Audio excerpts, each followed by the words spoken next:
Greetings, unsettled souls. Welcome to the Correct Views. This is Sam I.B. Gangi doing political commentary for the Media Speaks. I'm kind of sitting like right up on the computer because people keep telling me that they can't hear me. That's probably because this camera is like gone. So if you would like to help me get a better one, you can do so at the Correct Views at hotmail.com. Guys, you can donate through PayPal. It would be a huge help. I'm going to go ahead and get right into the news because that's why you went and tuned in. And this was interesting. Don't speak the truth in the N.F.L. It's like speaking the truth in the Hillary Clinton campaign. Listen to this. New York lawyer who claimed that the Super Bowl was rigged was found dead.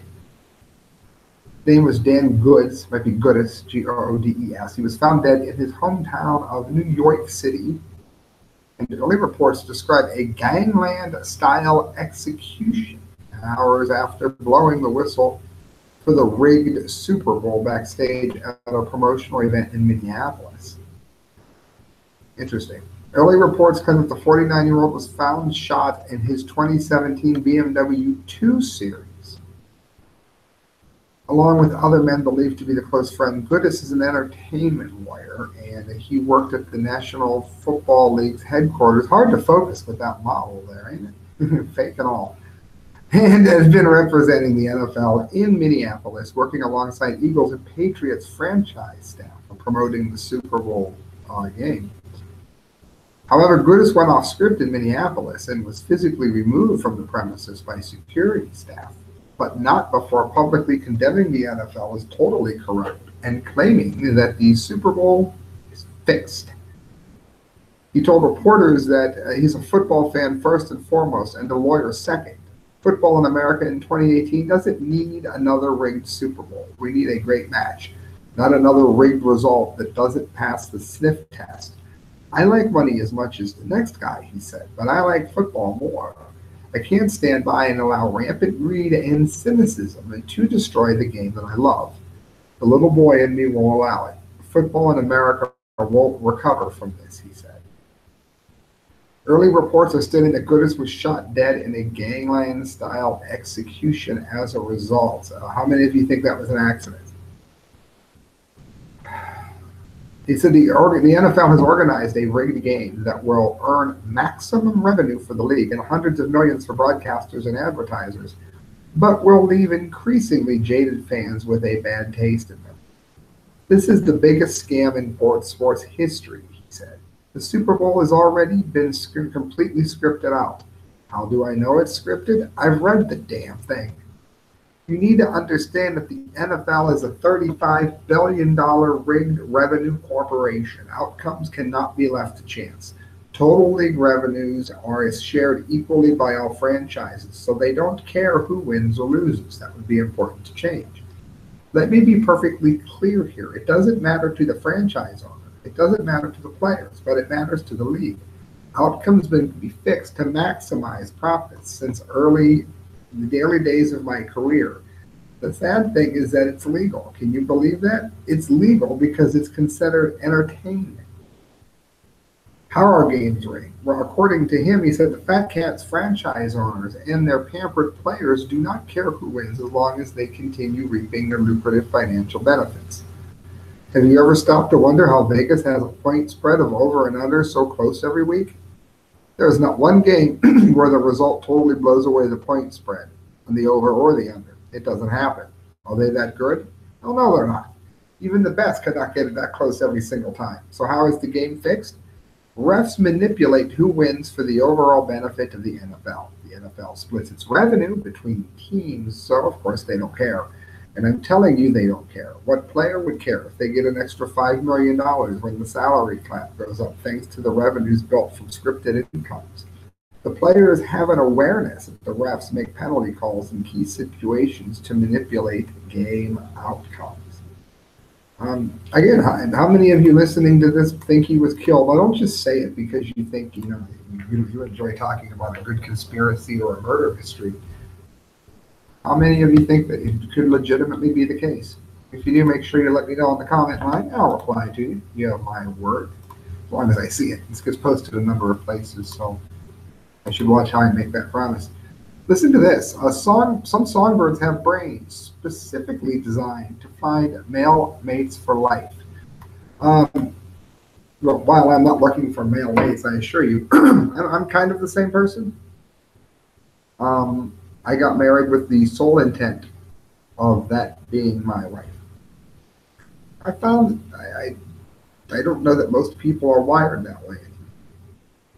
I really don't. I think most people are deliberately getting rid of that entire notion, and loyalty and love is now something fleeting, and it's not tied to commitment anymore. And I've noticed a lot of people dealing with it, so I thought this was interesting. If Cupid wanted to make two songbirds fall in love, he'd have better luck aiming at their brains. That's because songbirds, which form lifelong mating pairs, have brain systems perfectly tuned to fit together. While you sort through the messages of admirers deciding who to make your Valentine, consider finches. Young males in the family of feathered crooners learn the song of their father, perfect it, and perform it as adults to attract a lifelong mate. It's loud, elaborate, and precise. With their songs, they sing chirp chirp, my brain is healthy and my body is strong. That's something you're into, right? I know it sounds humorous, but I do think it's interesting. Listen, young males, young female finches also learn their songs from her father at a young age, but she doesn't perform. She's the critic. She analyzes every detail of a potential mate's song, compares it to her father's example, and decides if this performer is the one she'd like to keep around. If she detects a song is too similar or off, simple or off in any way, she'll have nothing to do with the performer. She's very picky, and she should be, because the mate she chooses will help raise her young until death do they part. Pleasant thought from the animal kingdom here. Unfortunately, humans don't seem to be taking them very well, but females tend to prefer elaborate songs more than syllables. And the female's brain is young and malleable. She tunes into her father's song and memorizes it, storing it in her head. Magic of the songbird is that the vocal learning is incredibly rare to find in animals, said David Woolley. No ape can do it except the human, no monkey can do it, and no rodent can do it. She believes that by understanding more about how songbirds use their brains to make sense of sound, we can learn how humans use theirs to develop language and communicate.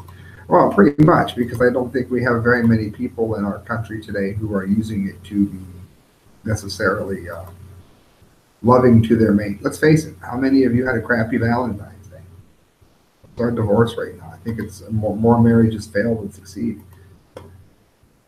Probably not due to lack of effort in many instances. Listen to this, friends. This was good news. Seattle is doing the right thing. I almost saved this for Buddy Poff to do on 420, but it's not that close yet. Seattle to become the latest city to ease past marijuana conviction in an effort to bring restorative justice to communities that have been disappropriately affected by the drug enforcement, which is the war on drugs, which should not be going on.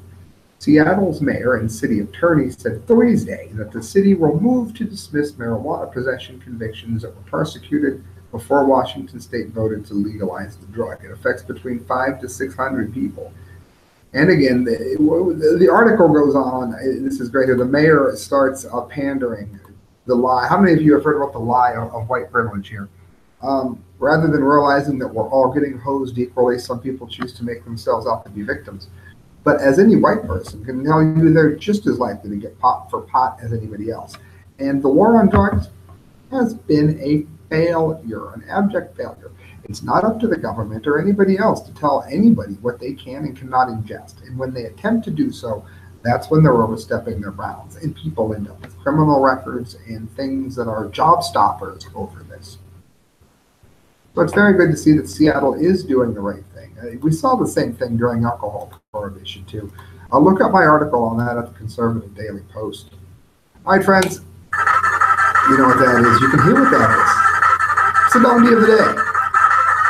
Yes, I told you it was going to be a very short show. I'll make sure the next one's longer. You have my word. But I have not been getting as many shares, so you guys know how that works. The more shares, likes, thumbs up, and comments I get, the more you hear from me.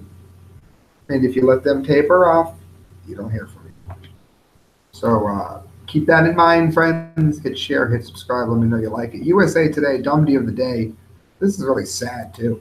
Connecticut dog is found frozen solid, chained inside its doghouse. I covered a story about a dog that was frozen on a guy's porch, and the guy really didn't know any better. Somehow, people think dogs can live in any temperature at all. Animal cruelty charges are pending after police found a dead dog chained to its doghouse during the current cold weather spell.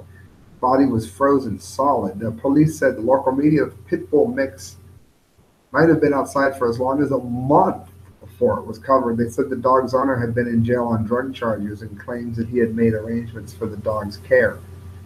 Well, that goes back to the war on drugs now, doesn't it? Maybe if the government would get out of people's lives and quit policing what they're doing in terms of drugs, unless they harm somebody, we already have laws against that. Maybe this dog would still be alive. Maybe the government needs to stay out of people's lives for petty things that are not bothering anybody else. But in any event, it is what it is, friends. I guess whoever was coming to get the dog did not do so. Local TV station WTIC said that the dog had been laying in fecal material which was frozen to its body. That sucks. According to WVIT, it's another station, police said that on New Year's Day, a concerned neighbor reported that the dog had been left outside during the bitter cold. So your guys' offices are in New York. How are you capable of being? Officers responded to the home in northwest downtown and found the pet dead. The dog was not provided any type of protective measures against the cold, according to the Hartford Courier newspaper. Police said that the owner told them that the dog was living in the basement of the home until a pipe burst and he had been placed outside. The dog showed signs of hypothermia, according to Deputy Chief Brian Foley. As morbid as it is, the dog was frozen solid when officers got to it. Well, maybe if you hadn't been arresting the owner, that wouldn't have happened. Friends, you're listening to The Correct Views. Sam I.B. signing off, giving you a short one today. Do me a favor. Hit share, hit subscribe. Let me know you like the show because I'm so crammed on time. I don't even have the internet at my house right now, and I'm still doing these shows when I can. At this point here from the library. So make sure you support it and let me know that you enjoy it, friends.